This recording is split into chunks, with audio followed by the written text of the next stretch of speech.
Hi folks, it's Arnold here. I hope you're keeping very well.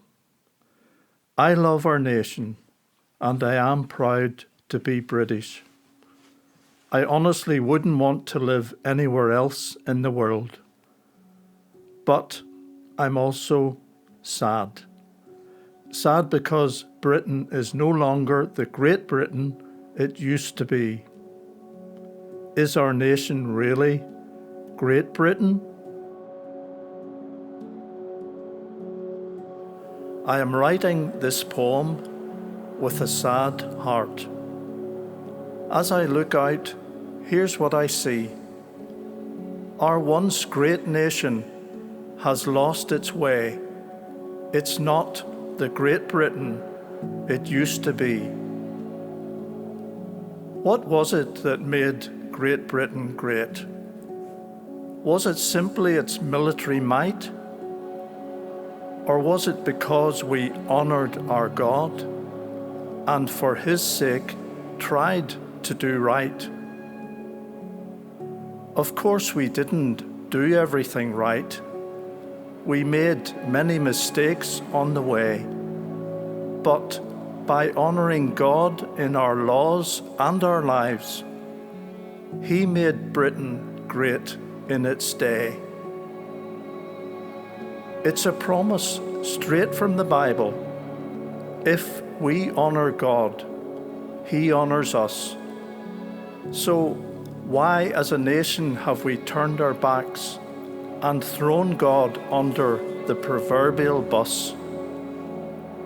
Now our once Christian nation is in a bad state. Treasured values have been swept away, and like every empire that's come and gone, self-indulgence has drained greatness away.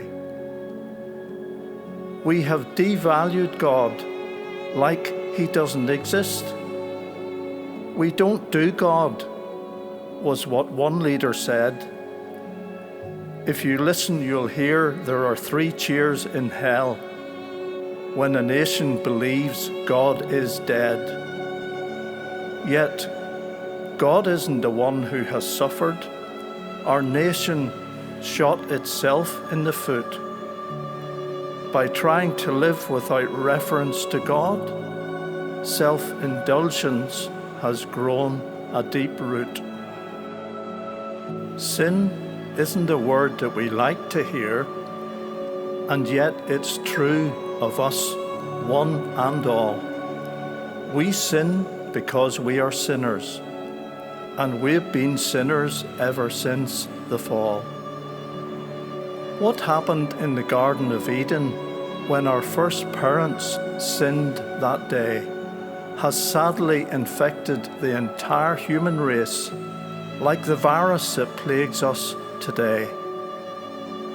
Many will argue it's now 2020, and the word sin is so out of date.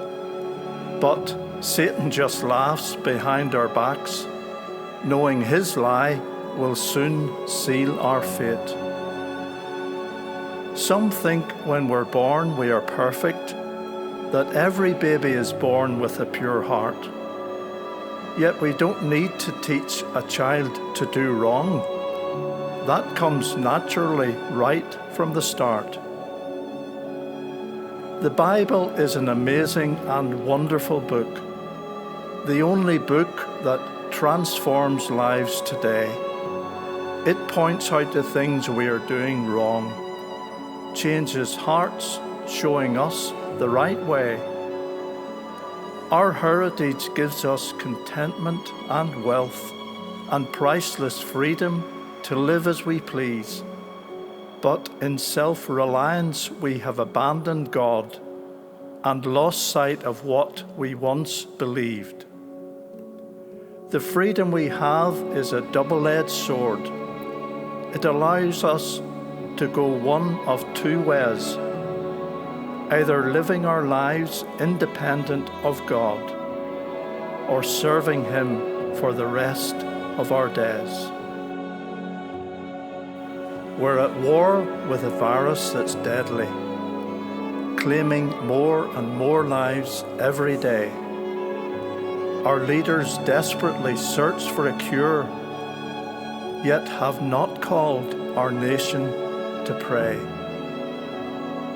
Our Muslim friends simply put us to shame.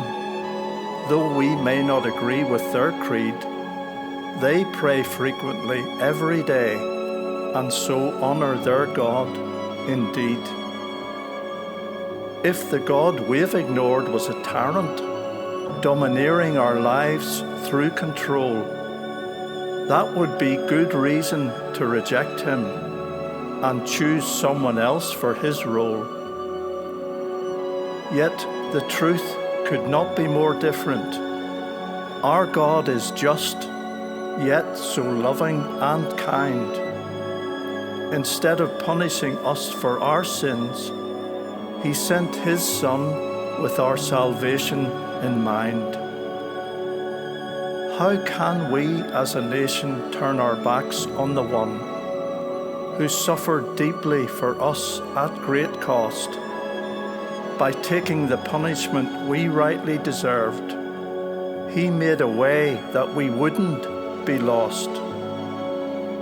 Jesus is the way, the truth, and the life. No one else can save you but he. If you come as you are and thank him today, you'll discover what real joy can be.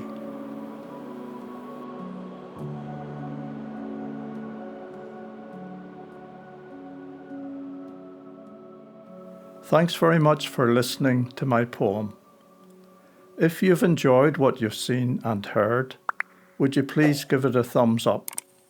And for more like this, please hit the subscribe button. Till next time, God bless you.